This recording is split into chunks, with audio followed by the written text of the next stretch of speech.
Now, coming to you live from atop the Lavender Town Radio Tower, it's the one, the only, PUCL Podcast.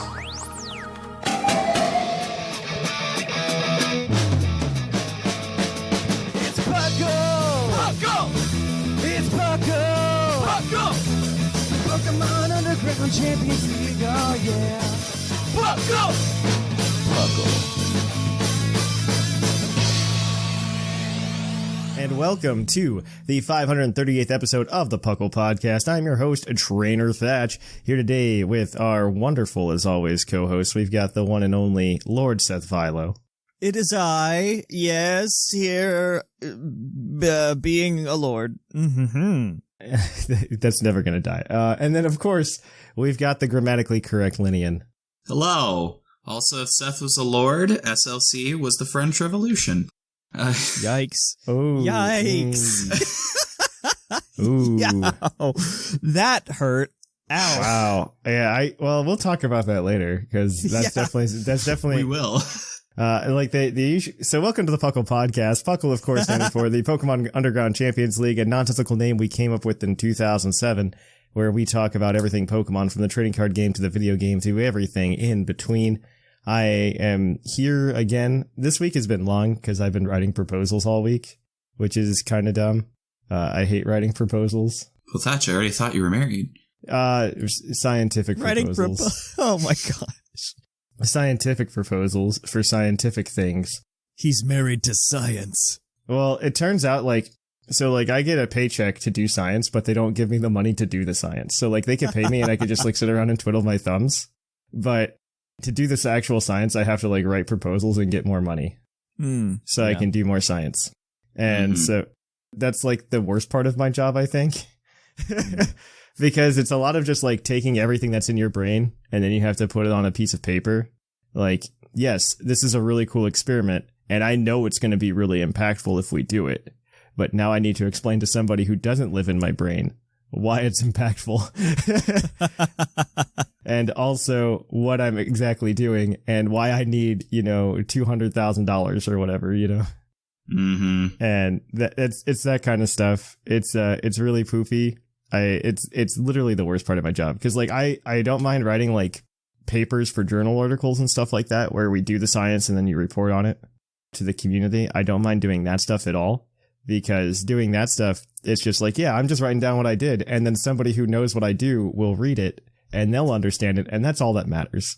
That's all that matters. But this one is just you need to write it for somebody who doesn't know what you do and that's kind of dumb. And so then I wrote them we should just write a proposal on Pokemon Showdown. That's what we need. There it is. The science of Pokemon Showdown. Yeah. Somebody I think wrote a psych paper on that somewhere. I would believe that. I think somebody did. Yeah. I don't know. I think I got banned from Showdown not too long ago. A couple weeks ago, I got banned. Oh, I remember. Yeah, I heard about that. What? Yeah. What? Yeah. So I think I lost the VPN lottery. Oh, I should. And I think somebody VPN'd and got my IP address. Oh. And they gave themselves a not so flattering name. Which was probably an auto ban. Yeah. Yeah. And I got banned from Showdown because of it. Nice. I couldn't log in on as my name. Well, just the general Smogon server. So I can still log into the sports server or whatever. But for the actual Showdown server, I couldn't choose a name. I always had to be guessed 7 digits afterwards. Weird. How weird. Yeah, it was kind of frustrating because I'm man, I didn't even do anything. And it was the one time I was yeah, let's try to play VGC again and see if we can figure this out. And I logged in and I'm well, man, I don't want to do this now. I don't want to do this now because then I can't track my progress. Has this ever happened to you? Listen to our sponsor, NordVPN. Yeah, right. Yep.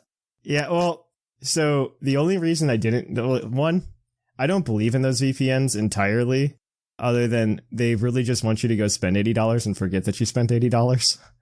Fair. And then two, I do a lot of stuff in my home network that's IP based. And that would definitely screw it up. All of the bots, right, that run the distributions from Patreon and everything, that's all run off IP addresses. And so then all of a sudden you just go and you just start doing it off a different IP. it's going to start having issues, and I'm going to have to go tear that down. And I just don't want to do it. That makes sense. Yeah. I just don't want to do that. It's so much work. It's absolutely too much work. But I know what you guys did in Pokemon, and it's the topic. So if you guys don't mind, I want to be a little selfish and talk about myself a little bit more. Absolutely. Go for Sure, I it. didn't know that was a topic. Cool. Yeah, no, I'm making that the topic today. I'm going to milk you guys for what it's worth, okay? I mean, worth it. Yeah. I went ahead and I played in a draft league this week as well. And I won the whole thing accidentally. This is the same draft league we've been talking about, that monotype Ubers one that I mentioned every once in a while, but I accidentally went ahead and won the whole thing. It was intense. Yeah, to be clear, he did not win PDL before we started it. That's not what happened. No, this was some other random draft league that I joined, mostly just to like shake off the rust, because I haven't played like Uber competitively in a while, but it's like riding a bike, right? You just know how to do it. It is. You just know how to do it. And so I just wanted to get back into it without, I don't know, if I join a PUCL tournament, there's like pressure on it because if I join Piddle, it's not that I hate Piddle specifically for this kind of reasons or anything, but if I join, everybody goes, oh, I'm playing Thatch. And then they bring their A++ game. Well, then they go play garbage the rest of the time. So you look like an idiot. So I look really bad because they're always over prepping for me because they want to beat Thatch. And so I had to go somewhere else where nobody knows who I am. I'll admit to doing that early. We call that the inverse Cheers effect. Yeah, no, it really is the inverse Cheers effect. Yeah, because everybody wants to not look like a fool in front of me, and I really don't care because I am a fool. And I just had to go somewhere else and to go into a no pressure situation to learn how to play Pokemon again. Mm-hmm. I remember you got so mad at me during one of the Summer League things because I would not switch in my final attacker even though it would wipe your team because your Zapdos was using Heat Wave and I wasn't going to risk the 10% burn. Yes. And so I just sat in something recovering on you until you ran out of Heat Wave power points, and then I switched it in because it was safe, and you just were like, just end it, please! I'm suffering! Yeah, no, it's everybody just bring... It is I appreciate that everybody can be really good, and I'm a good motivator for that, but at the same time, it just stops being fun for me because then I have to be at my A++ game every single week, and it's exhausting. Yeah. And it's exhausting, and I don't have time for that. And I would love to join our draft league, but I just know there's just it's not a target per se on my back, but it's more of just a pedestal that people put me on that they shouldn't. Makes sense. And I just really dislike being on that pedestal. I really dislike that pedestal because I am no different than anybody else. The only difference is I'm OCD and I can't stop doing this podcast. Okay. Deep cuts with Thatch today. I know. I'm just letting you know all of my feelings, Seth. Yep. Oh, that's a good note to end it on. So we'll go ahead and we'll go talk about the news. So let's cue that epic music.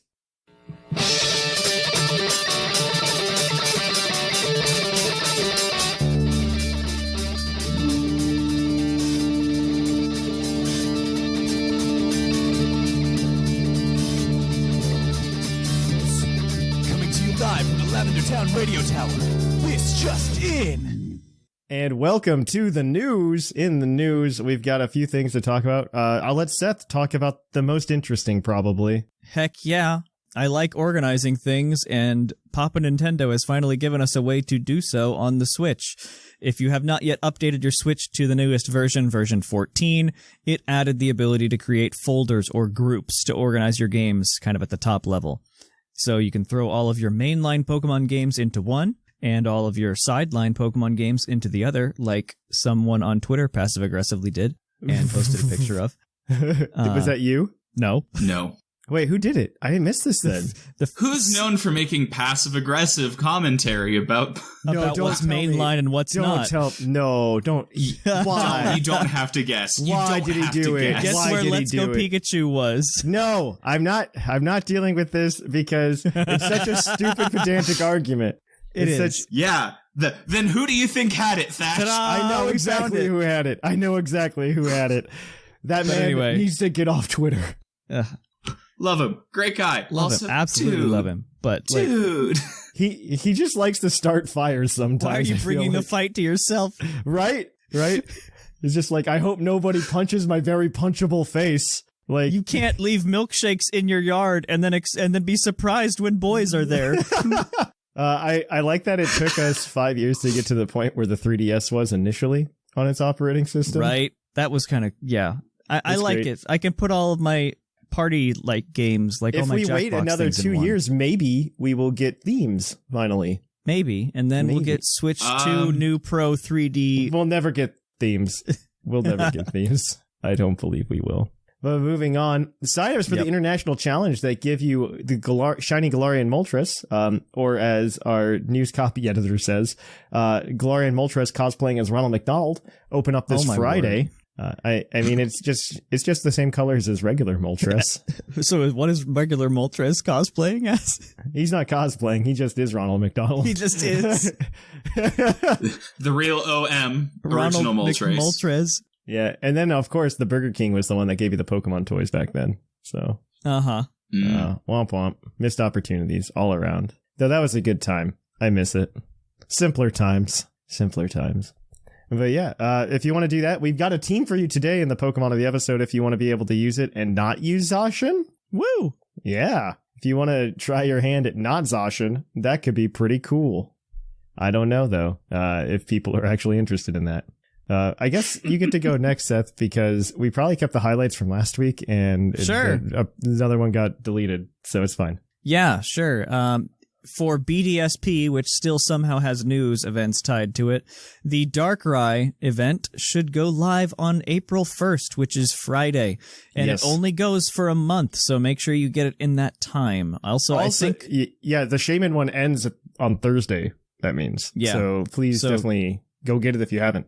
Get your letter, get your Darkrai, because they will go away. Yes, they will. I don't know. It feels really anticlimactic that those came out after we just got the ones for we got the ones for what's it called? Oh my gosh, like Legends Arceus that were just like instantly in the game for just having save data. Right? Yeah. Mm-hmm. It really feels anticlimactic. I mean, BDSP is anticlimactic. I actually found some really interesting factoids about BDSP recently. Because there's a guy that I follow on Twitter. His name's Lutu. And he's just really into like the game development side of just video games in general. But he wanted to go ahead and he follows a lot of the interesting stuff. And the stuff he brought up was there's actually like a recorded start date for Masuda working with Ilka. And it turns out to only be like a year and a half before the release of BDSP. Huh. Which is kind of odd because you wouldn't expect Ilka to have started working on BDSP before Masuda got involved. And so that would mean that if that's true, which is speculation in and of itself, it means that BDSP had a really short development time of like a year and a half. Mm-hmm. Which, I don't know. Take that for what you will. I don't know. And BDSP also just isn't like Legends Arceus was just like, it was like, here's like a little tiny like star in the sky, but then they put the sun next to it, which was Legends Arceus. So who cares? So who cares? And maybe that's what they were banking on. Maybe that's what they were banking. But I don't know. Well, moving on to Unite news. This is you, Lynian. Yeah, the next two characters are teased for April, and one of them will be a Azumarill. That's cute. That means Azurill won't be there, though, because baby Pokemon don't get to fight in the Unite arena. Which is, wholesome? Yeah, it's odd. It's definitely odd.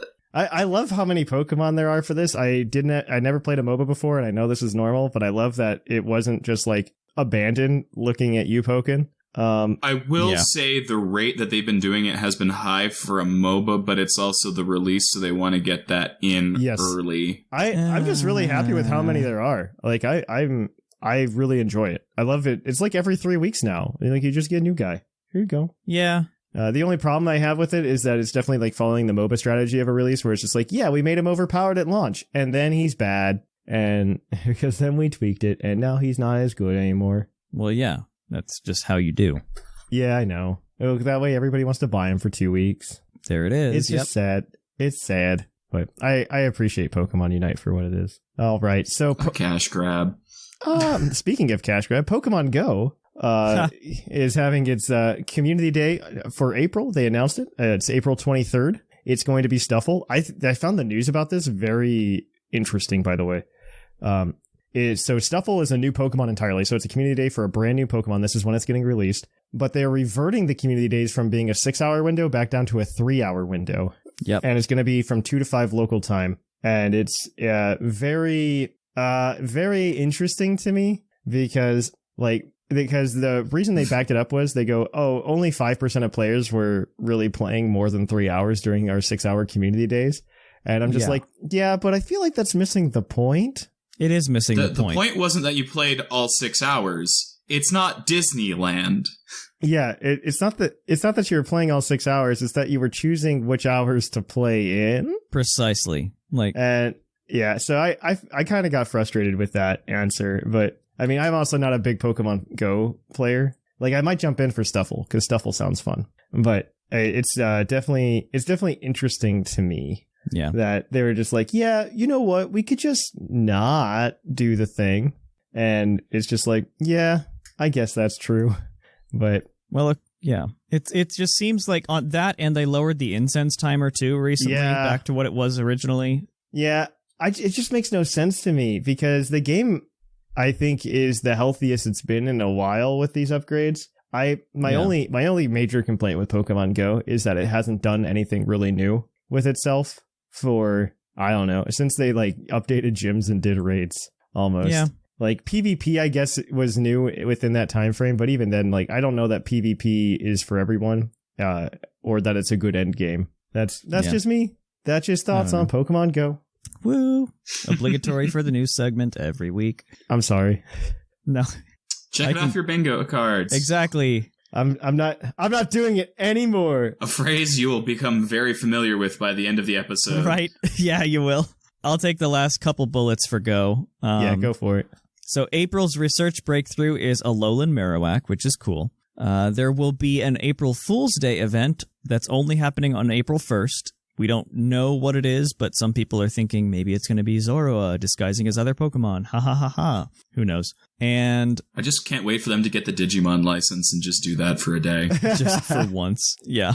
A 24-hour period. That would be Actually, hilarious. There is a Pokemon Go for Digimon right now. There is. Yeah, there's a version of it. It ties into they have these bracelets that are that tie into your health kind of. It's like a Fitbit but Digimon themed. It ties into that, and yeah, they have literally raids and stuff like that. I can't think of something that is less appealing. Yeah, it's something, but all of my knee jerks are not fit to broadcast. But there are things. Yeah, there's definitely, I understand why people would like it.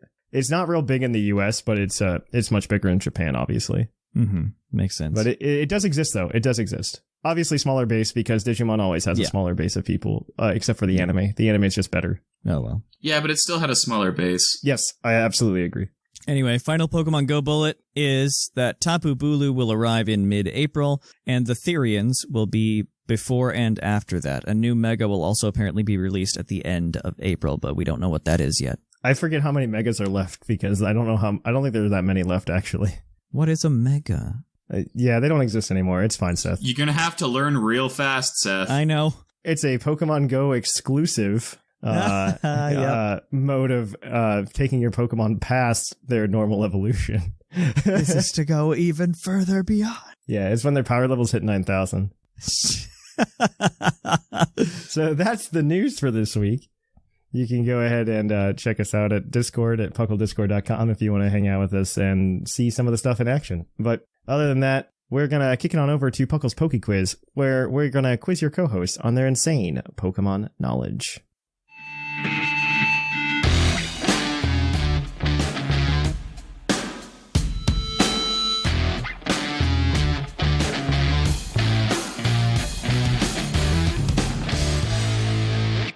Hello and welcome to the Poke Quiz, the part of the show where we quiz your co-hosts on their insane Pokemon knowledge. I'm Professor Snag with the rules. The co-hosts are working together as a team to answer 5 Pokemon-themed trivia questions that you, the listeners, have submitted on the Discord server. Each question is worth 1 point, with Pokedex and multiple answer questions worth more, for a total of 7 points. The hosts can use a free hint at any time. If they get all the answers correct without using the hint, they can cash it in for an 8th point. And welcome to the trivia. Thank you for that introduction.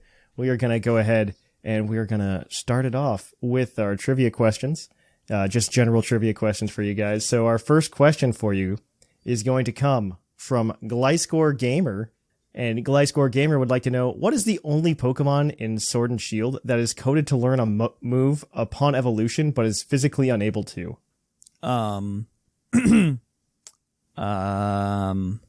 Physically unable to? Why that word choice? Physically unable to evolve in the game, or physically unable to learn the move because of the evolution. Got it. So it's, I believe, what's its bucket? Meltan is supposed to learn Thunder Punch when it evolves, but because it can only evolve in Pokemon Go. That's it. Yep. Meltan is correct. It is coded to learn Thunder Punch upon evolution, but can't evolve because the only way to do it is in Pokemon Go, which is real dumb. I really hope they fix that in Gen 9. Yeah. Please just give it an evolution method. Like Thunderstone. Done. I did it. You have to fill your party with Meltan. That'd be fine with me too. Like if it was just like, oh, you need 6 Meltan or something. I would honestly be okay with that. Yeah, same. As long as it's something is, something just something in the game. I really hate that it's locked behind Pokemon Go. Yeah. Not because that Pokemon Go is inherently bad or anything, but I think requiring people to play Pokemon Go, especially to the extent it takes to evolve a Meltan, to be able 400 candy, right? Yeah, it's 400. We need 400 candy, and you still need to get the Meltan. Days. Yeah, and to catch the Meltan, you can only open the box once every 3 days to get and 9 how do you or 10 get the Meltan. Box again? Just by connecting it to anything to transfer Pikachu, Pokemon. Well, you can also do it with Pokemon Home now. Oh yeah, you're right. That's right. If you do it with Pokemon Go, or Pokemon Home, which is a much easier method than Pokemon Let's Go Pikachu and Eevee, which was a redheaded stepchild of the Pokemon mainline series. I'll put it in that bin. But yeah, all right. I just hope they put something in soon. Like, please just let it evolve normally. I mean, we've changed evolutions already, so let's do it again. All right, our next question is going to come to you from Poliwo. Excluding flying type, what type has its first monotype furthest along in the National Pokedex? Okay. Wait. So I guess second longest. So what is the first? So you have monotype Pokemon, right? And certain types didn't have a monotype Pokemon until later in the Pokedex. Oh, I see. And so we want to know what type that isn't flying was the one that wait the longest. Steel didn't have anything before Registeel, I believe. Yeah, I was going to say Steel because that one it was all dual types up till that point. This includes regionals. details. Oh, then Galarian Meowth changes things. Oh, crumbs. Yeah, that's right. Well, that's a Gen 8 Pokemon. I'll die on that hill. To be fair, that is what they were using here, because National Pokedex would include regional forms. Okay, yeah. Okay. Pokedex number would. Misdreavus comes to mind, so Ghost. Yeah. Everything else I think has a monotype. So then, what about Fairy's got stuff early, Steel, Dark. The question is, if Misdreavus is before Umbreon. I'm just thinking over. No, Meowth. Oh yeah, Galarian Meowth. Alolan Meowth is. Meowth has screwed us over twice. Yeah, that's just how Meowth work, though. I think it's probably Ghost then. There's no regional Ghost types, yeah. At least not that I can think of that are pure. There's Alolan, but it's not a pure type. And then the only one I can think of is Corsola, and I think that could be before Misdreavus, but it's still Gen 2. Ooh. But it's still Gen 2. I can't think of any other type that goes to Gen 2. Yeah, it's still Ghost. That's the point. I'm comfortable with it. Let's do it. Ghost is correct with Misdreavus at National Dex number 200. I believe Umbreon is actually like 1 or 2 before that. It's either 198 or 199. Thank you, Meowth, for existing. Yeah, you Meowth kind of saved us, actually. Yeah, it's really a bummer to see a Cantonian Meowth in the Scarlet and Violet trailer, because I was kind of hoping they'd keep the meme up of regional Meowths forever. That would have been fine until we got 18 Meowths. Yeah, okay. Heck yeah. But have we seen the Pika Silvally clones? Arceus Meowth. Have we seen the Pika clones? That's all I'm asking. Yeah, right. Exactly. They're all the same thing. At least with Meowth, we would get other types. Yeah, and it's interesting. I would say I love it because they both times used it to show a regional evolving in a different way than its predecessor. Like Alolan Meowth evolves via friendship instead of level, like Persian, like it does to regular Persian. Mm-hmm. Galarian Meowth just evolves into Berserker, which I thought was it's very interesting. They could use it to explore, like to show off the new mechanics or something, because it's Meowth and it's silly at that point. Yeah. Oh well. It's just silly. Oh, right. But either way, you guys are 2 for 2. Your next question is going to be your Pokedex entry question, as always. And this one is going to come to you from, let's do from Liger. Its Pokemon Sword entry reads, it loves to collect shiny things. If it's in a good mood, it might even have even let its trainer have a look at its hoard of treasures. This sounds very dragon-like. So wait, which game is this? Sword. It loves to collect shiny things. If it's in a good mood, it might even let its trainer have a look at its hoard of treasures. This sounds very Gabite, but we had that a couple weeks ago too. That means nothing. I know. It's not Sableye, right? Because that's whole thing is like it no, eats that would them. eat them. It doesn't have a hoard; it eats them. But Gabite specifically, it mentions it hoards things and gems, and Sableye raid its hoards. You know what? Sure, maybe it's a double bluff. I will say Maybe it is. I'll say Gabite. I don't have a better conclusion. Gabite is incorrect. Okay. Oh, dang it. Its second entry is going to be from Pokemon Ruby, and it's going. I'm going to have to replace the Pokemon's name is in this entry, so I'm going to say this Pokemon. This Pokemon withdraws its sharp claws into its paws to slinky sneak around without making any incriminating footsteps. For some reason, this Pokemon loves shiny coins that glitter with light. Be careful not to make a sound. I mean, it's Meowth, right? Or Persian. Sure. Yeah, that sounds right. Meowth sounds. I mean, Gen better. 3, there aren't a whole lot of things. Yeah. Are we going with Meowth? Sure. Yes. Cantonian Meowth is correct. Meowth has gotten me 3 times today. Dang it, Meowth. He just likes to collect shiny things, okay? And apparently my confidence. Yeah. Hey, we only got That one. is a shiny That's not thing, bad. isn't it? All right, your next question is going to be worth up to 3 points today. There are 5 answers here. For the first set, you'll need 2 for 1 point, 4 for 2 points, and 5 for all 3. This question comes to you from Gus. In Pokemon Sword and Shield, what 5 Pokemon represent the classes of Curry ratings? Coughing, Copperajah, Charizard. That's 3 of them. So that's a point. Yes. There are 2 more you were missing. Those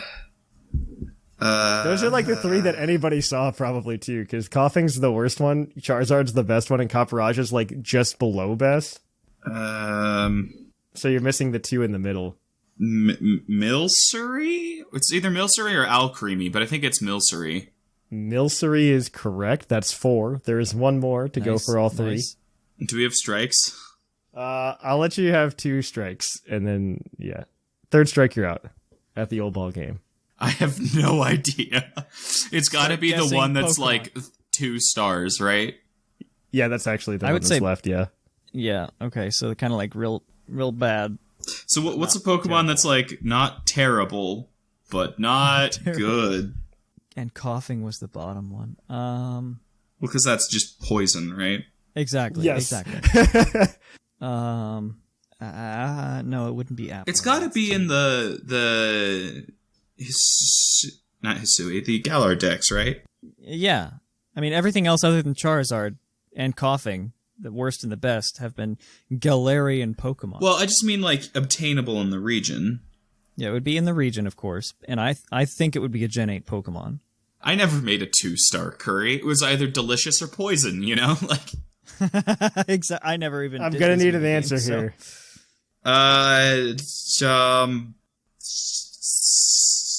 Applin. Applin. That's actually very reasonable. Applin's incorrect. I'll give you another try. Dang it. Rapid fire. You get 2 Um, more shots, then you're out. Poltegeist. Poltegeist is wrong. Moving on. One more. The other. I'm pretty sure you're not going to get it. It's okay. Food. The Centiscorched here. Go for it. Centiscorch is incorrect. All right, the one that Dang you it. missed was Wobbuffet. Oh. Wobbuffet. Yes, Wobbuffet. Okay. Heavily associated with curry. What was I? Yes. What were we thinking? Well, How could actually, we miss what this? does its name mean in Japanese again? I don't know. Isn't it like no worries or something? So your curry, it's just saying your curry's fine. Meh. Oh, that makes sense. Okay. This is just fine. All right, well, you guys got 2 points there. So right now you're at 5 for 4. Hey, we can use the hint in the next one. So, hey. Well, you technically haven't gotten anything wrong, so I guess you could cash it in for a point. Didn't we just get this one? Oh, no, we got 4 multiple points. Yeah, Never you got mind. 2 Continue. points. Yep. Moving on, this is your last question as always. It's your base stat question. And this one's going to come from Zay Paladin. Which poison-type Pokemon, excluding Megas, has the highest base attack stat? Drapion's up there. What's Eternatus? That's what I was thinking, too. You're going to kick yourself. Because Eternatus isn't that high. Is it Meowth? Yeah, Poison-type Meowth getting me Is it again. Poison-type Meowth that we just got announced Wait, while is we're there in this anything... show? What were the poison types? And what was Overquill's attack? Oh, I'm an idiot. It's Sneasler with 130. Oh, that makes sense. Yeah. I can't think of anything higher. Yeah. Sure. Yeah. Sneasler is correct with a base 130. It's Overquill is actually tied for second with the Eternatus at 115. Then Toxicroak with a base attack of 106. Yeah. How's that make you feel? Okay. I thought Eternatus was like base 100. It's 115 attack. They're weird. I don't know. I Are just you tell looking you at that. Eternatus or are you looking at Eternamax? That's a great question. I'm not There's looking no at stat anything because people write it down on the trivia sheet Eternamax is for me. 255. That's fair. I just remember, because I said that, I was like, no, Eternatus has like 140 special attack, and I'm like, it doesn't have the points left. Sure it does. All right. So that's going to change up the standings because you Will guys it, got though? 7 points today. Yeah, technically, because Seth wasn't on the board. Woo. Right. So in first place, we've got Lynian with 22 points. Just kind of running away with it to the end zone. Tied for I'm not going to second- be on for a bit, though. So tied for second, we've got Mark and Seth Vilo tied for second with 7 points apiece. In fourth, tied for fourth, we've got Whimsicott and Shamu with 6, and everybody else is yet to get on the board. Lydian just kind of took the pass and just like ran towards the end zone. So everybody else can catch up, or we could just reset trivia at some point. It's fine. I'm just gonna make it 40 points. I'm gonna pull the rug out from under all of you. Ooh. All right. Well, on that note, we're going to end it here. And if you want more Poke Quiz, tune in next week. Until then, we're going to kick it on over to the topic. Hey, would you like a green Tauros badge? Well, you can have one. If you come over to our Patreon at patreon.com/PucklePodcast, we are going to be giving them out once we hit $850. We're going to be giving those to every patron at the $10 plus tier. Because we love you guys. We'd love to see this project made. Of course, if we hit any other thresholds on the way there, such as $800 for the week-long giveaways to the community, that would also happen as well. So if you'd be interested in getting a Green Taurus badge, feel free. Come on over. If you can't support the show, don't worry about it. You just listening is enough for us. So until then, though, guys, I'm Thatch, and I'll catch you guys on the flip-flop. And welcome to the topic. Our topic today is going to be a little bit different than usual because both these boys went to St. Louis Regionals, or not St. Louis, Wait, what? Salt Lake. I saw the S in my head and like the L, and I was like, St. Louis, obviously. And like, that's what I did. But it's Salt Lake City Regionals. They went to the Salt Lake City Regionals, and Seth participated. I do not know how well it went. I did not see you on stream, so I have assumptions. That's a good indication. Yeah. I'm just going to let you guys talk about it because I heard some stories that came out of it we can talk about later. But this is the first event that they've had in person since COVID happened in North America. I think even in general, honestly, I don't think they've had. Nope. Did they have another one? Because they had, was it Brisbane? Okay. Yeah, They Brisbane. had an Australian tournament the week before, just before it, which played into how things went. Yep, that's for sure. Because I was going to ask you guys a lot of questions about the protocol and everything, because I know they're very conscious about COVID when you go there, because I know they require like masks and not cloth masks, that you have to like wear the medical ones, and they're being very good about that, very strict about making sure you're vaccinated, stuff like that. Mm-hmm. Yeah, Lynian had to go back to his car to get a better one at one point. Well, I had a mask. I did not see the had to be surgical. So I forgot about that too. Yeah, I had a cloth one. It was a good cloth one. Like, it wasn't just that, because it had like a filter thing. Yeah, but I didn't want to argue them at all. Like, no one wants to be that guy. So I just ran back to my car. I had surgical masks. That's in fair. my glove compartment.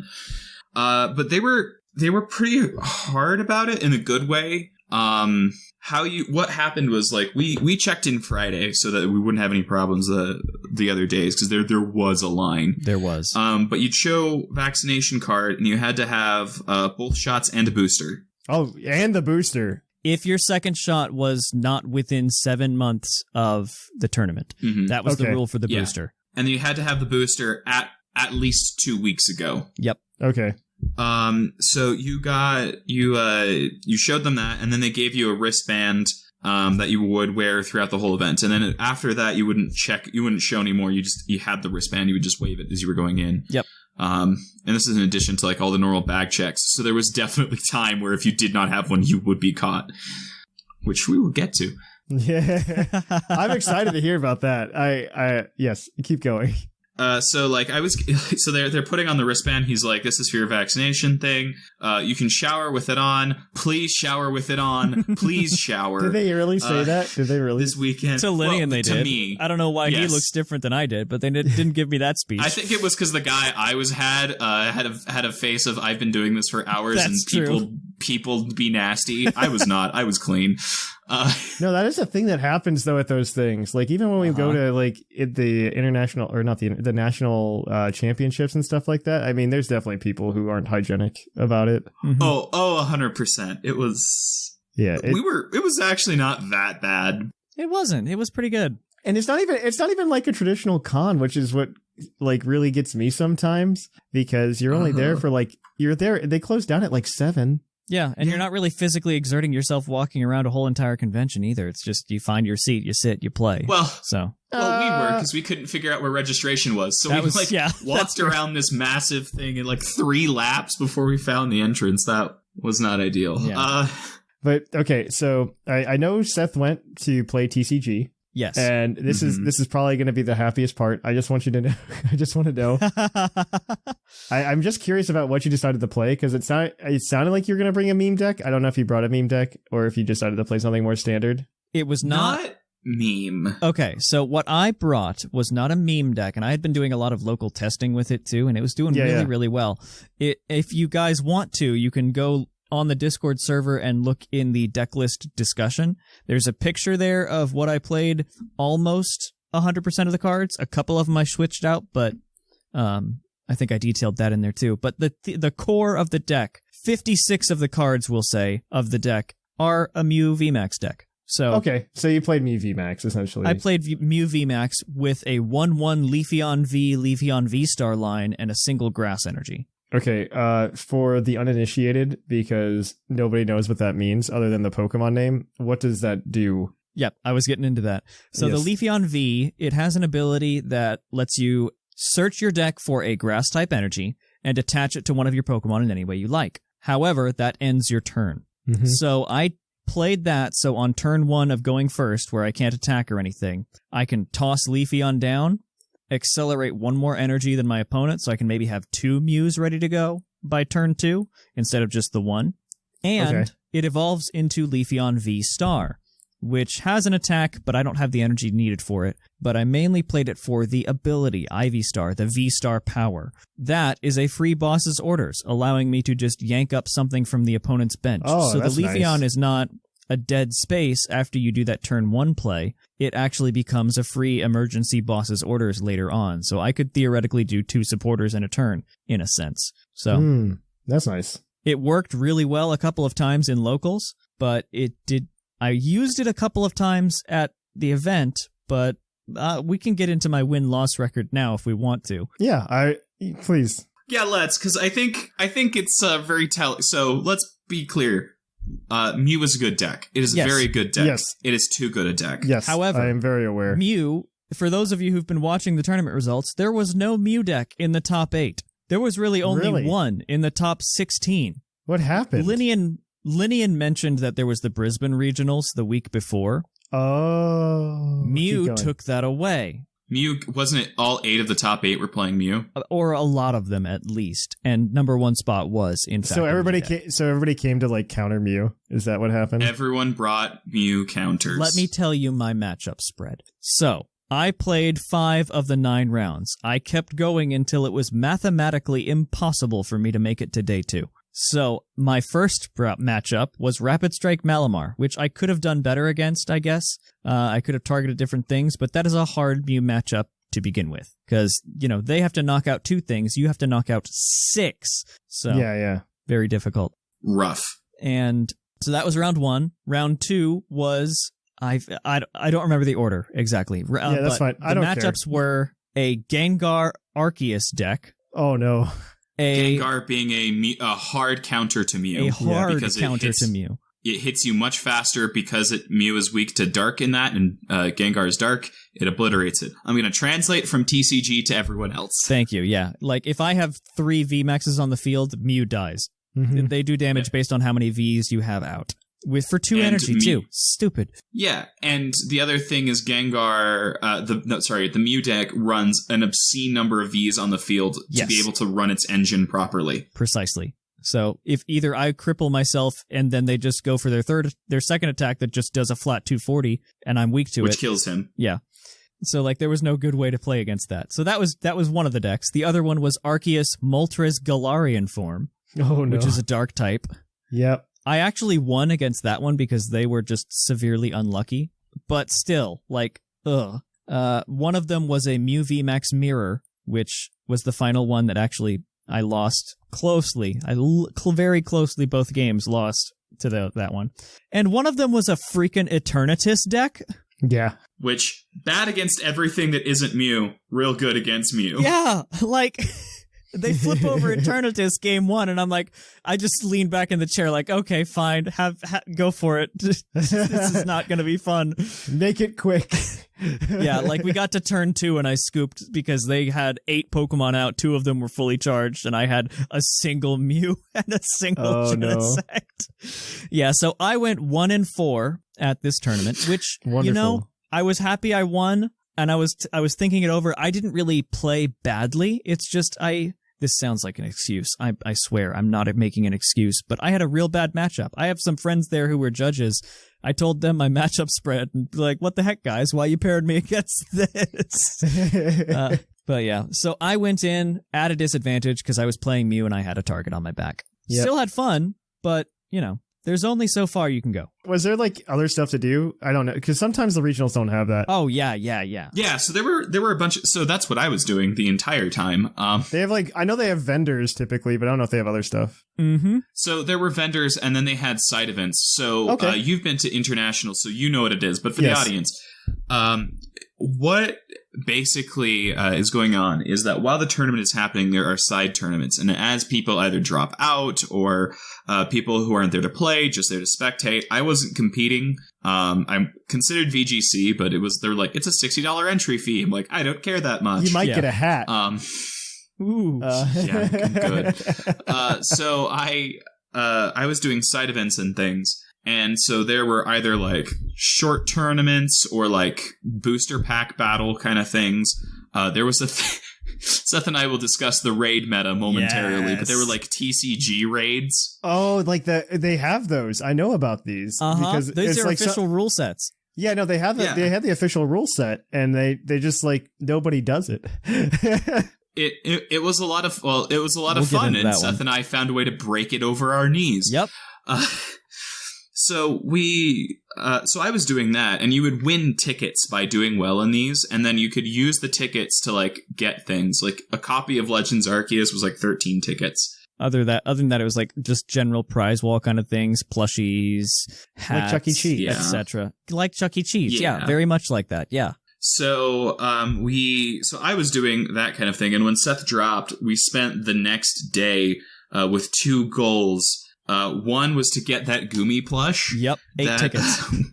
That required 8 tickets. Oh, they had like the big squishy Gumi? Is it like the big squishy Gumi? It was like 8 or 9 inches tall. Yeah, I know. I know which Gumi you're talking about. Yeah, like it was like surprisingly tall for being How tall a is Gumi. Gumi? And you have to remember that Gumi is like reasonably spherical.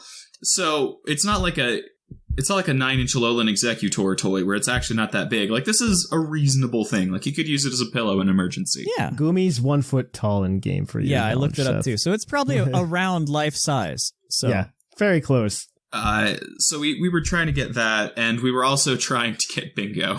Yes. What's Bingo? Explain Bingo. So a couple days prior, I had seen some people on Twitter who made their own bingo charts at Brisbane. And a couple of them got bingo, and they were posting them on Twitter like, oh, haha, this is so funny. And so Lynian and I together created our own bingo card. Okay. What was it? And Seth made it 7x7 to make bingo harder. Yeah. Because we thought we were just going to check a few things off. We wanted to have more chances for things to happen at all. 5x5 looked way too easy, and I wanted it odd so there was a free space in the middle, because otherwise it's not fun bingo. So, let me read you off a couple of them that were notable. I've pulled it up, Lynian, so I'm looking at the Good, I was Google looking Doc for it. now. There was the, the lofty goal things like Seth makes top cut, Seth wins the whole event.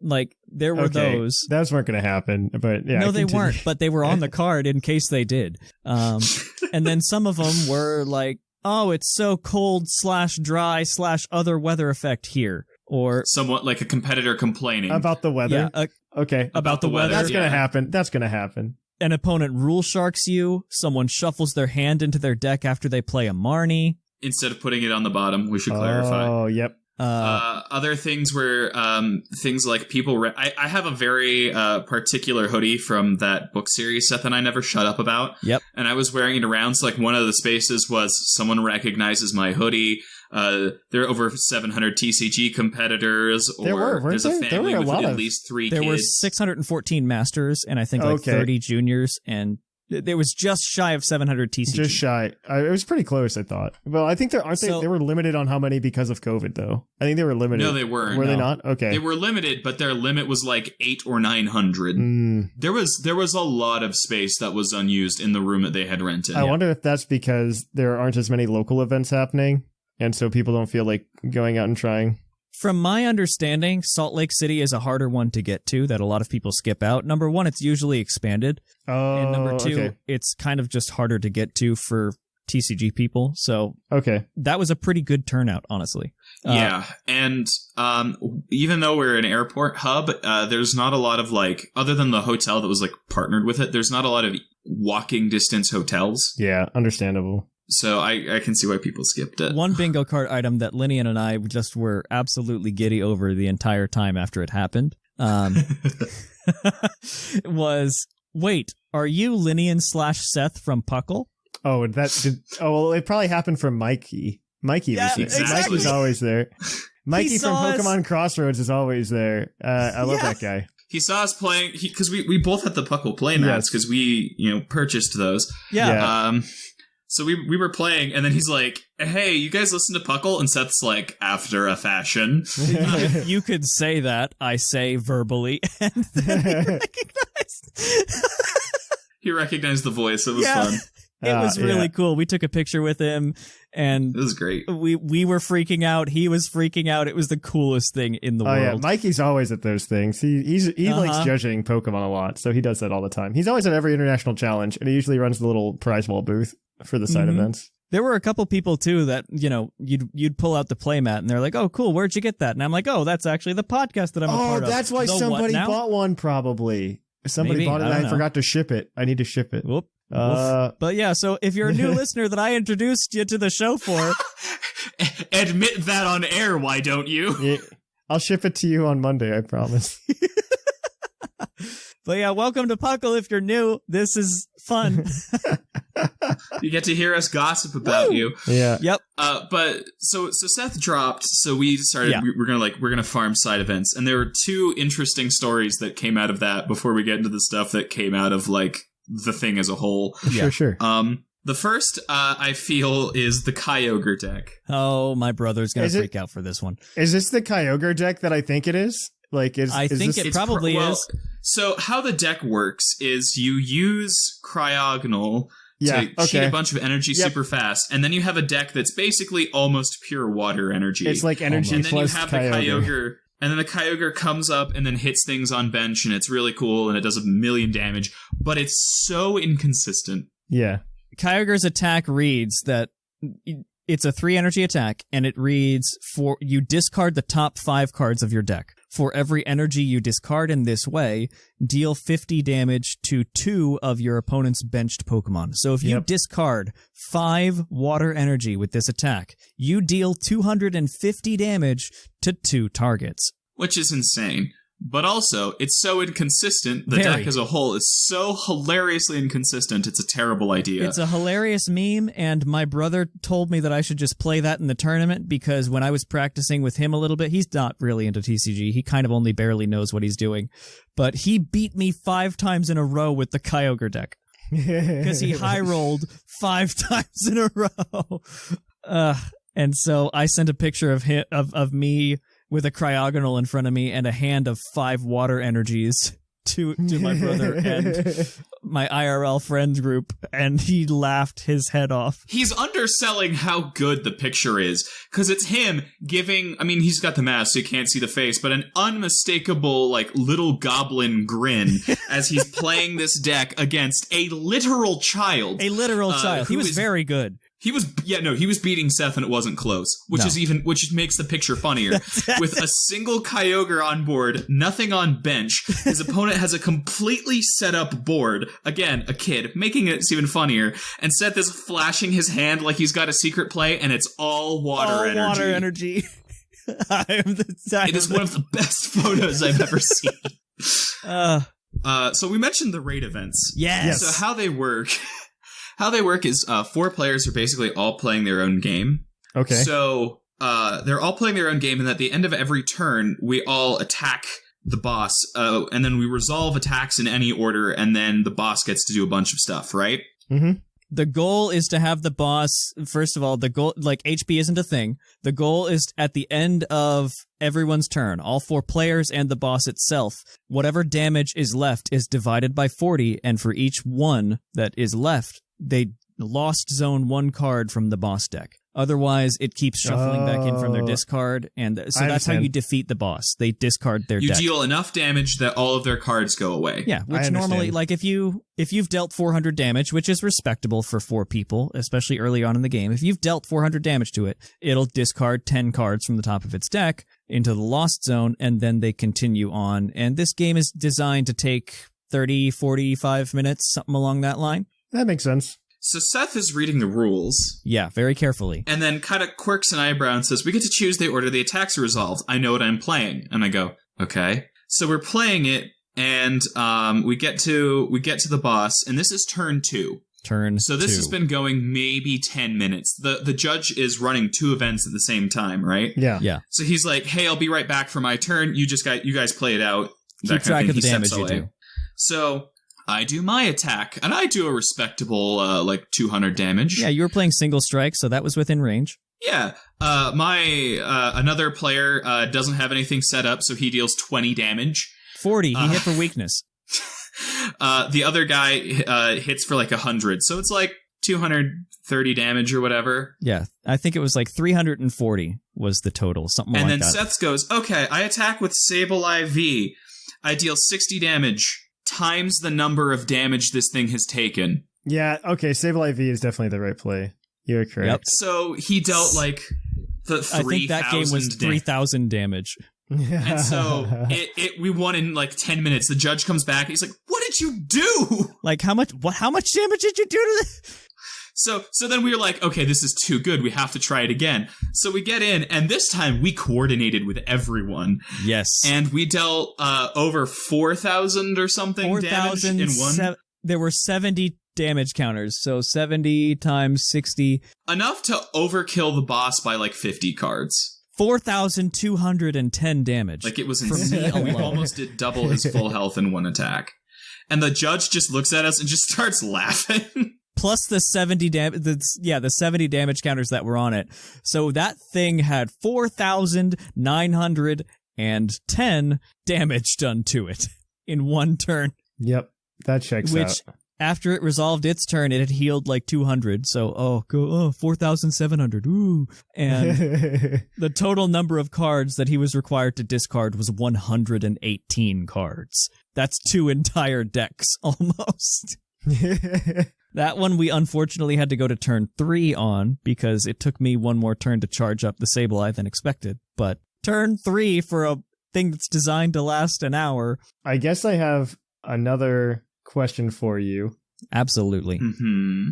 So I want to know about the spice, okay? You told me there were things that happened. I want to know the spice. I think this is like the last thing. Because if not, I've got the story that like hit the news actually. Yeah. we should tell that story. Because as far as I remember, Lynian, you and I didn't see any of that happening. That was kind of on the VGC side. Well, it was 2 things. It was VGC and it was day 2. It was day 1. Yeah. When After we had left. both peeled away. Because we went yep. to like We went to get food. eat and like went away from it where everything was happening. And let me calm yeah. down. This?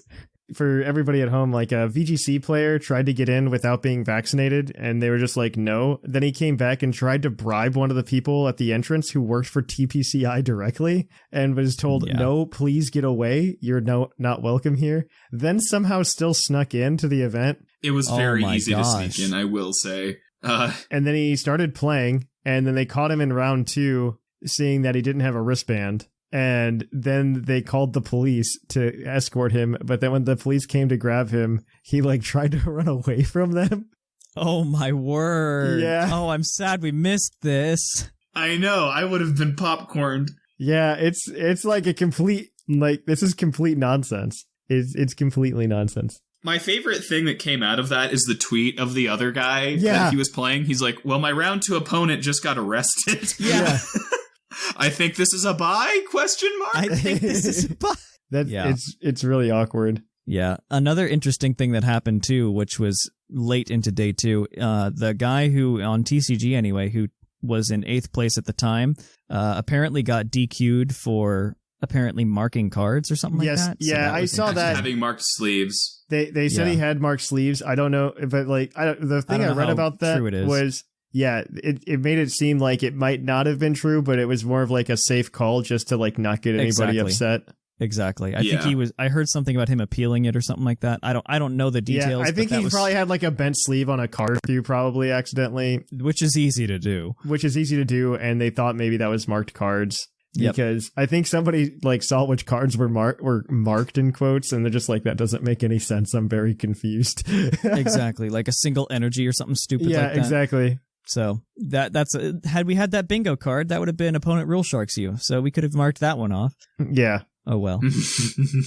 Yeah, that definitely happened. I mean, things like that happen at every event. Like my favorite one, my favorite one that happened in the past was like when they did like a mass DQ of a bunch of VGC players because they filled up the team sheets wrong. Nice. Mm-hmm. I always thought that was a good chuckle because then like they started complaining. They're like, nobody ever takes it seriously. And I go, yeah, but like, that doesn't mean you shouldn't do it, right? Yeah. Like, I don't know. It just seems very, very weird to me when they complain about those things. Oh, one thing that happened that was real interesting. They were, we were talking about how strict they are with the rules and how they have to be. Mm-hmm. And I was talking with one guy who got a game loss because he took a sip from his water bottle outside of the designated eating and drinking area during the game. No.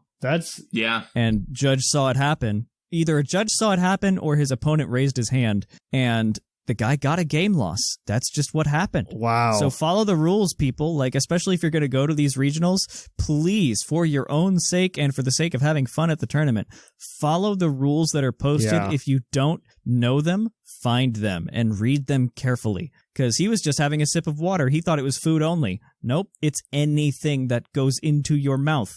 Yeah. So I can read the imagine rules. that. That's intense. Yeah. That's actually really intense. I mean, I'm glad to hear Game that. loss. Like, I don't know. It doesn't sound like the thing that I'm most excited about, or the thing that I'm happiest about with this, is that it happened and the news to come out of it wasn't too much different than what you would normally expect out of a regional. Exactly. Yeah.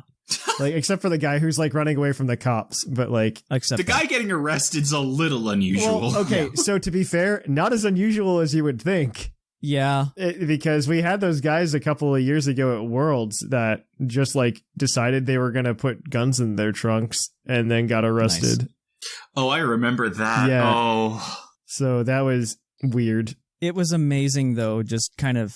I had only been to one regional before, but I had been to other like small cups and events in the area. Yeah. It was just so nice feeling normal again, in a way. And yeah, we were in masks. Yeah, there were rules, but the meme is nature is healing. And it was just so nice to be back and able to do this thing. Well, that especially I've been for wanting to do forever. TCG. Especially for Yeah. TCG. Because that's it. It was nice, and there were a couple Twitter posts that I saw. They had the big plastic tables that you normally can fit 6 people at. Which at previous regionals they would cram all 6 people into each one of those tables. Yes, they would. Well, in this one there were 4. There was a big space in the middle between you and the guys next to you sharing the table, and some people commented like, "Is it even a regional if you're not hitting elbows with the guys to your left and right?" I want to stress just how much space there was, because they did not use all of it, and it was really well spaced out. Good for them. Because they took the entire, more than that before. Like, when I went to St. Louis, it was crammed. It wouldn't have worked for Knoxville, because that was 1,400 people for TCG alone. So that spacing would not have worked for that. But it was the entire, vendor space, stage, merch space, artist alley zone for Salt Lake Comic-Con for just this. Yeah. So it was huge, and they used most of it. Not all of it, but most of it. Yeah, which is good. It needed the spacing for the current climate. So no, it absolutely did. But what I'm saying is it was safe, and I'm glad. Exactly. Yeah. I felt safe there. I felt fine there. Because I knew all of my opponents were vaccinated. We all followed the rules for the most part with masking, keeping those on. The masks were all of a certain quality level. Like, I felt fine. I didn't have any stress from that. It was stress from losing constantly that I was having to deal with. It happens. It happens. I mean, you're planning on going to more, though, right? Like, you're planning on attending more. I've changed my plan a little bit. So my plan now, I was going to go to 3 more, but for financial reasons and for just general strategy reasons, if I had gotten some CP here, I might have continued to go to the ones in May. But I championship points. Thank you. Yeah, that's what it takes to be invited to the World Tournament. I got nothing, and they still haven't dropped the requirement of 500 points. Really? That's insane to me. Yeah. Well, I guess it's because because there wasn't really a CP opportunity last year. Nope, there was none. There really wasn't. Yeah, there was none at all. And so they haven't dropped that requirement. So the only way, if I had won this whole thing, Salt Lake, I would have gotten 200 points. Yep. So I wouldn't even be halfway there. The others are also of similar point payout kind of level. There is one, however, that is a 500 point payout if you win the whole thing. Are you talking about internationals?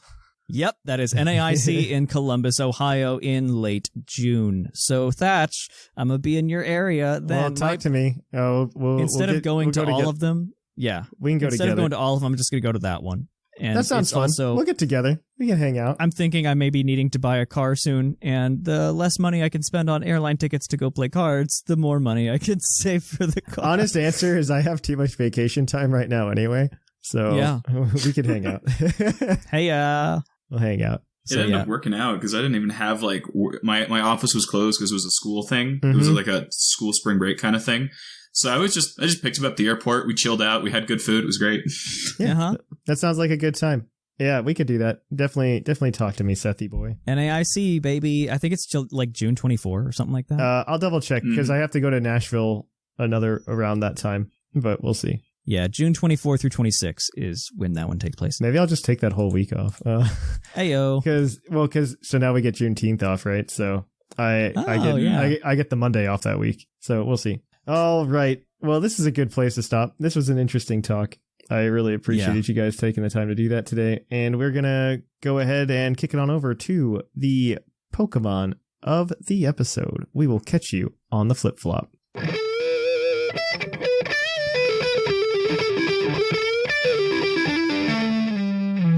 of the episode.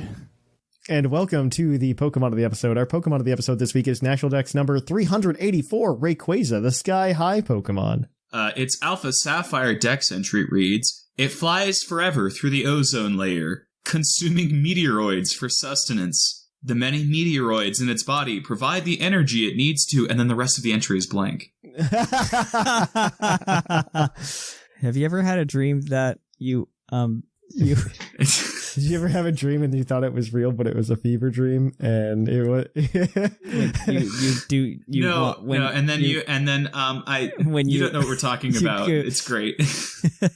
Yeah, Rayquaza is a decent Pokemon, base 680, obviously. Decent Pokemon. Decent. Okay, the problem is it's not decent because Zacian exists, okay? Yeah, fair. Zacian exists in that meta, and because Zacian exists, it's just like, hey, what Pokemon are you going to run with your Zacian today? And the answer is more than likely Kyogre. Yeah.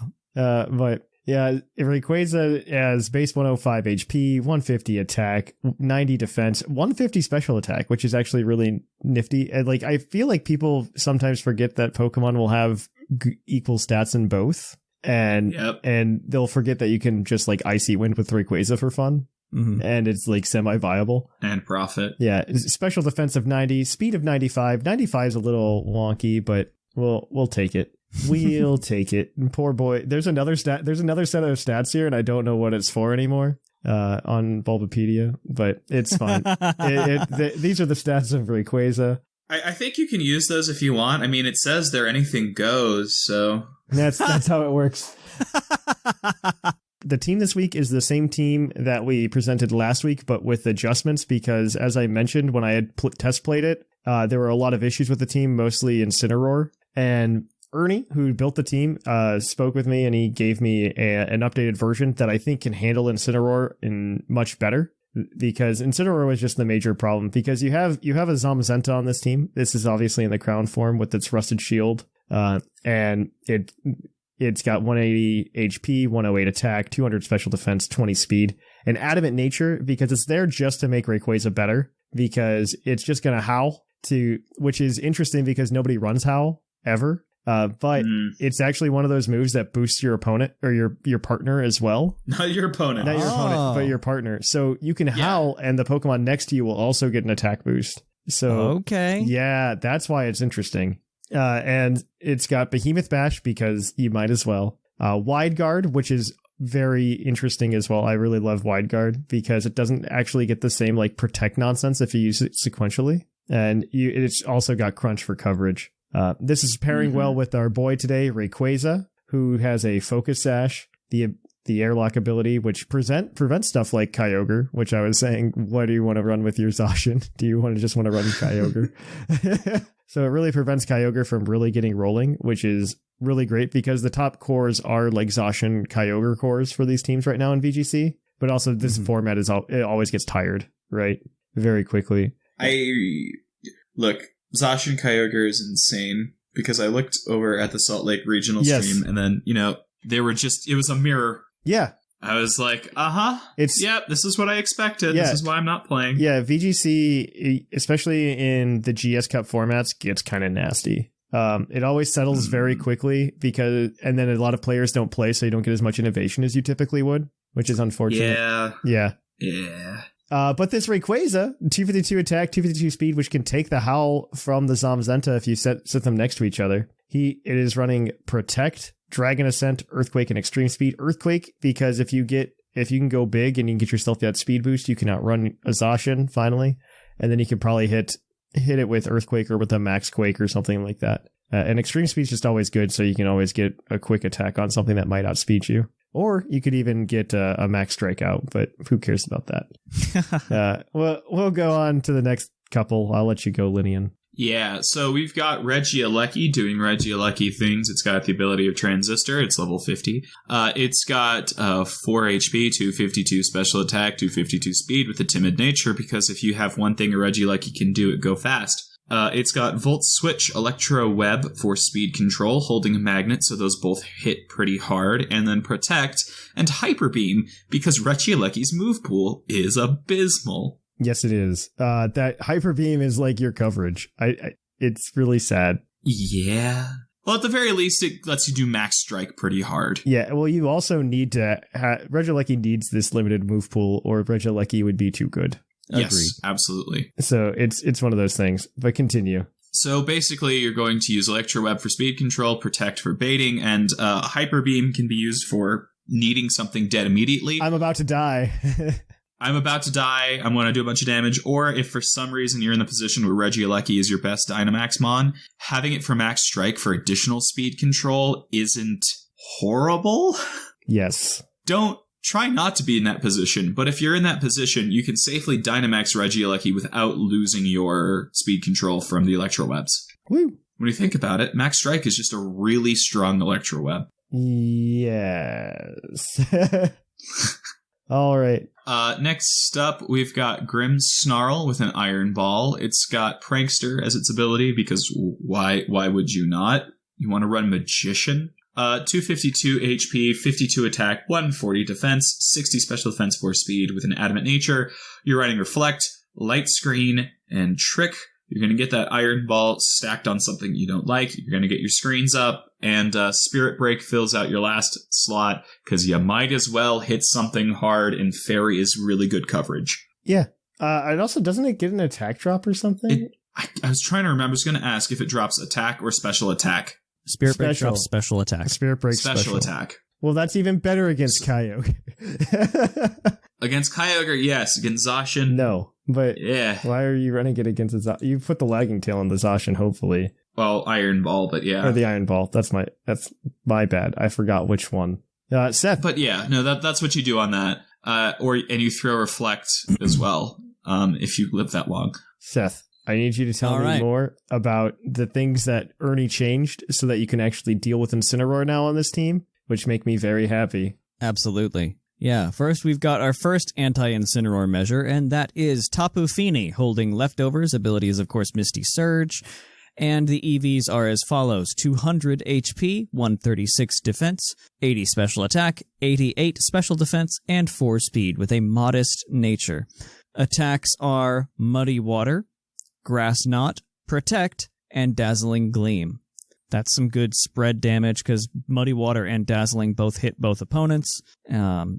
Muddy Water hits Incineroar nice and super effectively. Grass Knot hits Kyogre. It's a good special attacker for the team, which was kind of lacking outside of Regieleki. And status is always nice to avoid. It always is. And it resists the Flare Blitz. And the knockoffs. Yep. So good for you, Fini. Or Snarls, or whatever. It's mostly Snarls. I don't think Knockoff sees as much play in VGC nowadays. Yeah. This is my OU brain thinking.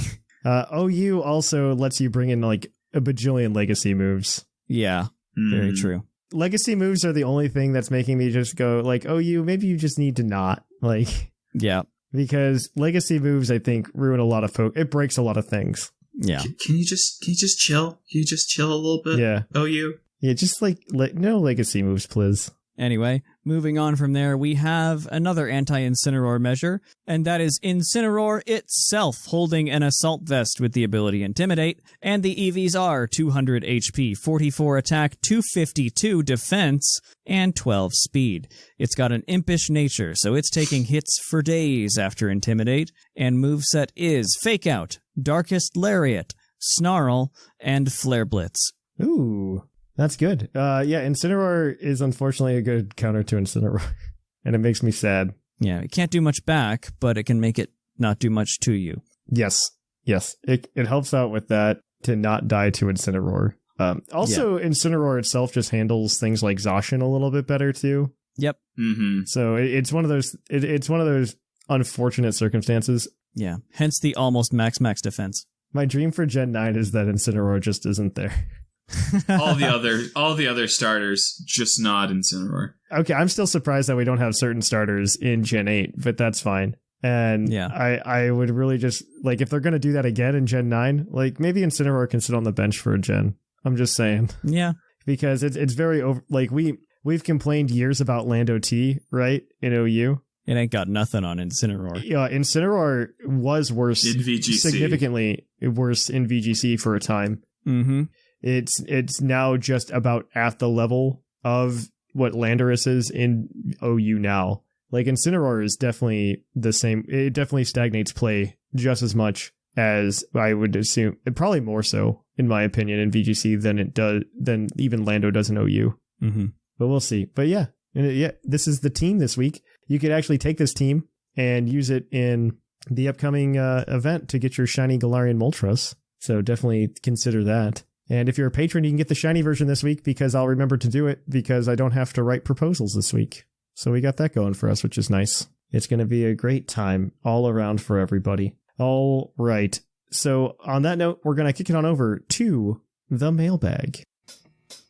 It's mail time! Send in your emails!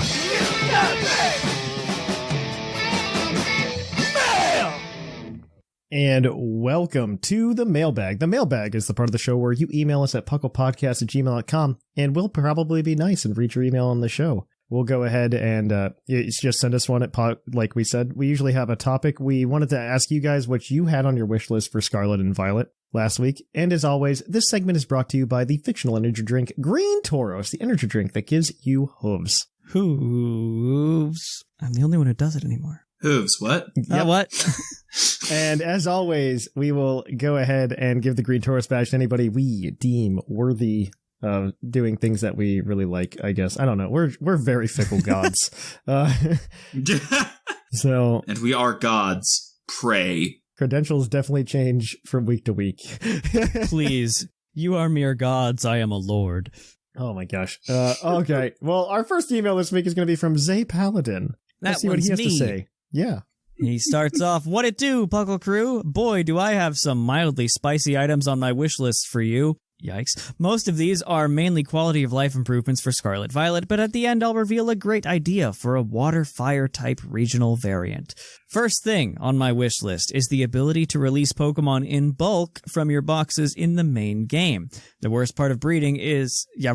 The worst part of breeding is once I finally get the Pokemon with the right ability, optimal AVs, shiny, it takes so long to empty my boxes, especially if you have my shiny luck. I've spent a tedious amount of time cleaning out Beldum one by one. I know you can do this via home, but having an in-game feature for this would make it much more streamlined and user-friendly. I think if it's in home, it should be in the game. If it's in home, it should be in the game. Yeah, and maybe give you little pebbles for it. Every 10 you releases a bottle cap. Legends Arceus did do that very well. Yeah.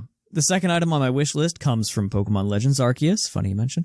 I like how when you release Pokemon, you got items from doing so. Oh shoot, he read my mind. Now, I'm not sure what a good equivalent would be, but it would be cool to receive TMs from Pokemon you release. One element to shake it up would be you get a different or better TM depending on what level you're releasing.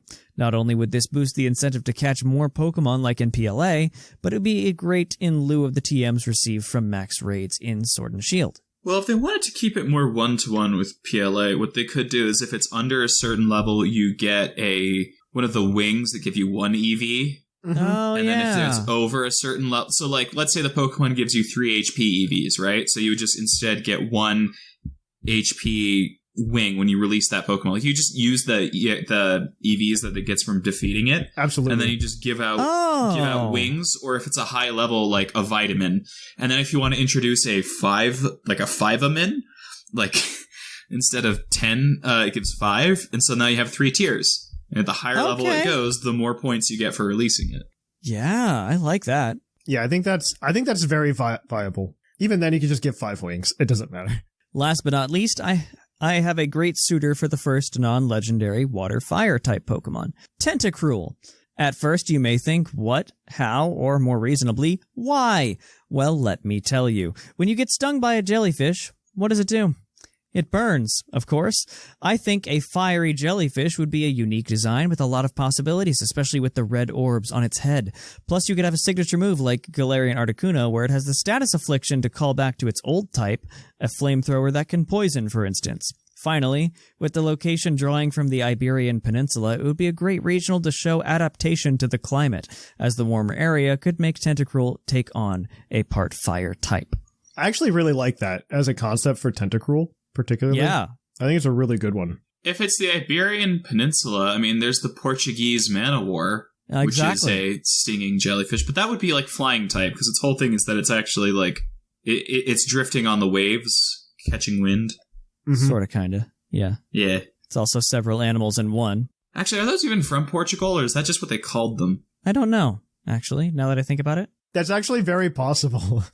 I'll have to look into it later. Oh yeah, no, they can be found in the Atlantic, and given that they have no like habitat so much as it's where they blow around, we'll say they can show up in Portugal. Yeah. Perfect. Anyway, wrapping up. If you ask me, I think overall this is a pretty good wish list, a pinch of delusion with the main ingredients being pretty grounded and simple. However, if you slander my favorite squishy boy, you better expect a firm rebuttal. Just kidding. Love you guys. Y'all are great. Keep up the great work. Till next time, Z Paladin. Firm rebuttal.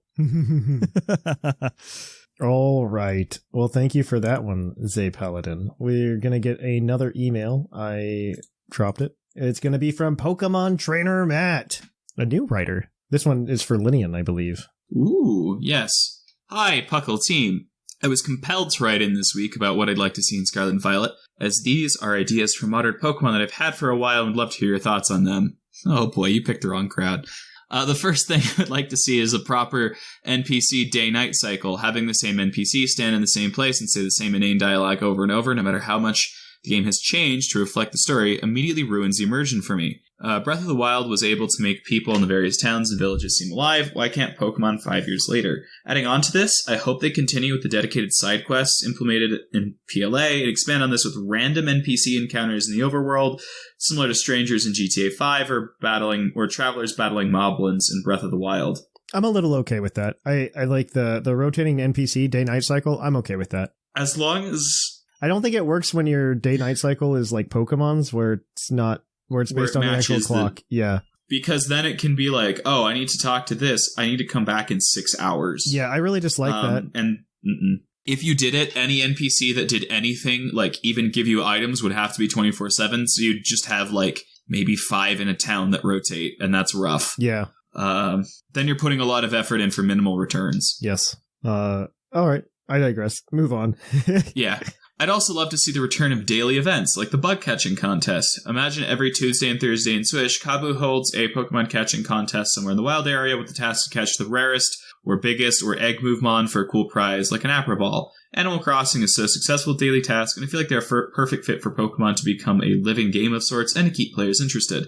This would also be strengthened by more engaging cutscenes, but I won't go there today. They would be strengthened by having minimal to no cutscenes if it's going to be something you're repeating often. I would be fine with a bug catching contest-esque event. I would like that. Yeah, as if the daily events are fine as long as they're fun on their own and not just A, that they're daily, and B, there's fun on their own. Yes. They're not just, hey, I'm doing this to put all the stones here, so you have to engage with it. Like, I should want to do the thing. No, I agree. I absolutely agree. I think the bug catching contest is still like the gold standard, only because they've never done it again. Yeah, the Safari Zone is cool, but then it's like I have to get this one thing. Like the daily Safari encounters are awful in BDSP, and they were in the original too, and they've never been fixed. They were always bad. Yes, agreed. As long as it's like ways to get more stuff rather than ways to like lock things behind differently. That'd be good. I think you make it a way just to get evolution stones or something. Though the wild area kind of fixed a lot of issues that I had with the bar on evolution. Yeah, like recurring regenerating items were good. What they should do is just have that be a way to get money post-game. Post-game, like, money? Legitimately, that would just make something so much easier. Yeah, money or, I don't know, just, well, nuggets are the answer, right? You just do big nuggets and you're done. Yeah, you give out nuggets or proteins, that kind of thing. Yep. Nuggets or vitamins. Yep, hard agree. Finally, I really feel like there needs to be a dedicated and accessible VGC tutorial and training facility. If they want to push VGC, increase participation, and have it become an esport, actually teach your players how to play it. Have proper team building and gameplay tutorials, and make sure all the required items, hyper training, and EVs and resources are in one place. And actually promote VGC in the game. They did that. I feel like 2/3 of what he said happened in Swish. Yeah, a lot of that has. A lot of it has happened repeatedly since X and Y as well. I think particularly like the proper team building gameplay tutorials. That was the battle testing facility. EVs. Yeah, even then, I think like you look at Sword and Shield, and they end you literally on a double battle with oh my gosh, Raihan. Yeah, I see his face. But like you end on a double battle there, which I think is great because it's just like this is what we do for VGC. And then they go and in Isle of Armor, your little villa, you have all your vitamins in one place. You have all of your items in one place for competitive.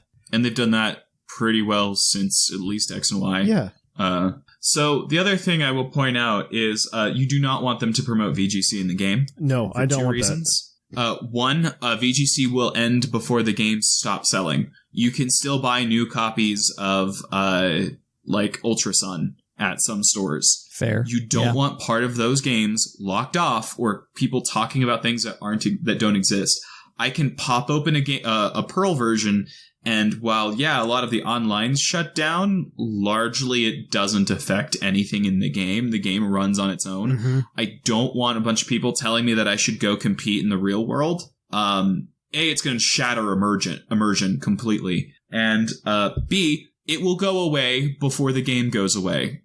Pokemon needs to think about its design as slightly more evergreen than that. Like, there's still some disposability, but not that much. Absolutely agree.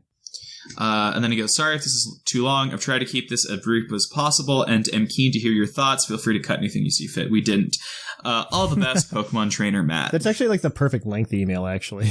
Yeah, we got some good discussion out of it. Yeah. Good for you. I like you, Matt. Green Tauros badge. I'm not even done. You get the Green Tauros badge. Yeah, we're not, you know what? We don't even know who else we're reading. We're Green fickle. Tauros badge. I'll go find him. What did I say? We're fickle. We are fickle gods. Moving on, our last email today is going to be from Nico. Hey yo everyone, hope everyone's doing great. Last week you asked what we wanted from Scarlet and Violet, and I think there's a lot I can slap on my wish list. That said, one key feature I think was left out of last week's discussions was cameos. I know PLA spoiled us with all the ancestors. I think they more than spoiled us. I think they oversaturated it, but that's just me. But I'd like to see old NPCs return in Gen 9. Even though Game Freak loves nostalgia, Gen 8 had exclusively original characters. It gave Galar a disconnection with the rest of the Pokemon world that felt jarring. I don't know if I agree or disagree with that. I don't agree with that. I agree a little bit, but not. It's not to the point that I care. You know what I mean? Yeah, well, yeah, because Gen 3 didn't have any throwbacks until I guess maybe if you beat the game. Yeah, and I had issues with Gen 3 at the time, though. I had not issues. For that reason though. Was it? I'm not. It's more that it felt disconnected. I think was the reason that I had more issues with it. But well, okay, but let's say Gen 4. The only thing that happens is I guess Jasmine shows up for like 2 seconds to give you Waterfall. I think that's good enough for me. But she also takes place in contests. I just don't think it's a problem. I guess. I think what would be really cool because we talk about they have like things, especially like Kabu, where he's just like, I came from Hoenn, right? Yeah. I think it'd be really cool to see a gym leader we've seen in the past be a gym leader in a new region, because they just like moved, right? Or some like random scrub who's now a gym leader. So it's just like, yeah. I would love that actually. I can't wait for the normal gym leader to be like Leader Joey with Eradicate. with his top percentage Rattata. And yeah, I would love it. I absolutely would love some kind of callback like that. And I think if you just did it where you're just like, oh, this gym leader is a gym leader in this region, but they used to be a gym leader in another region, I think it, one, doesn't require you to play the previous content, because I think that's my number one rule. I don't think you should be required to have played the previous content to find relevancy in this, right? I think that if you just play Gen 9 should be the full experience. But it would be really cool to just see something like that, where there's deeper lore you can get out of it if you've played it before. Or if you've played before. I don't know. I always like having those little payoffs and those little nods like, hey, thanks for supporting our Pokemon. But otherwise, let's move back to his email. I just hope Gen 9 properly acknowledges existing characters. Maybe they can make them a little bit older, like Red and Blue and Alola. Maybe we could see Clara again with the regional Dustox to match her bow. I'd like the new region to feel like a part of a bigger world. And I think a good first step is by giving some older characters new lore. What's Lily up to these days? Where's Wally? That's really funny for the Brits and almost funny for the Americans. Yeah, right. There are a lot of special characters in the Pokemon universe, and I would love to check up on I would love to check up on since time has passed. What about you? Who would you want to see and why? Guzma's my choice, by the way. I don't know that there's anybody I necessarily care about. I just think it'd be cool to have the callback. I don't think it's entirely necessary, but having the callback would be cool. Anyway, that's all I have to say. Oh, and if they're making a fighting type kangaroo Pokemon with boxing gloves, they should make it a Wallaby instead, since there's already a kangaroo Pokemon, Kangaskhan. Yes, we never have doubled up on Pokemon creatures in the entire world. Never ever. But it should be a Wallaby, because then we can name it Wallopy. Okay, the Wallopy. Yeah, that's what, and it should be called Wallopy. Wait, dang it! He'd be, You thought you were creative. Yeah, you were beat to it. You know what? My mind has been changed. Wallopy.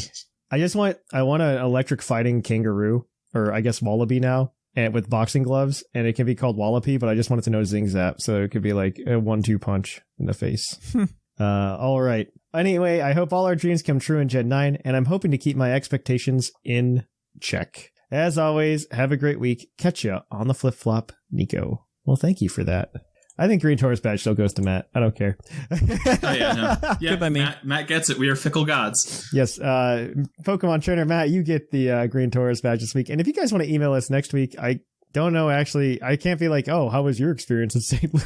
At the Salt Lake City Regionals for the question this week. But I think more of the same. What would you like to see out of Scarlet and Violet? Email us at pucklepodcast@gmail.com. Or if you were at Salt Lake and we missed you, how was your experience? Yeah, send it to us. Why weren't you brave enough to talk to us? If you're a new listener that got to deal with annoying Seth and kicked my butt, then hello. Oh, good. All right. On that note, yeah, I guess that's it. If you want to follow us throughout the week, check out the Discord at pucklediscord.com. Follow us on social media over Twitter, Facebook, and Instagram. You can follow us at YouTube, youtube.com/pucklepodcast. Watch us on Twitch at twitch.tv/thepucklepodcast. And of course, you can go ahead and support the show over at our Patreon at patreon.com/pucklepodcast, where you can get shiny Pokemon and get to suggest topics and whatnot. It's a great time. But on that note, I've been Trainer Thatch. I have been Seth Vilo. And I've been Lynian. And here in the Lavender Town Radio Tower, it's closing time.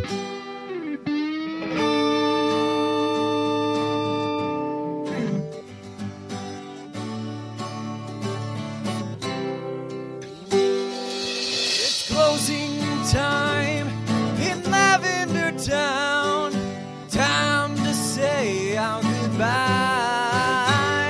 It's closing time. Farewell, my friends. I'll catch you on the flip side.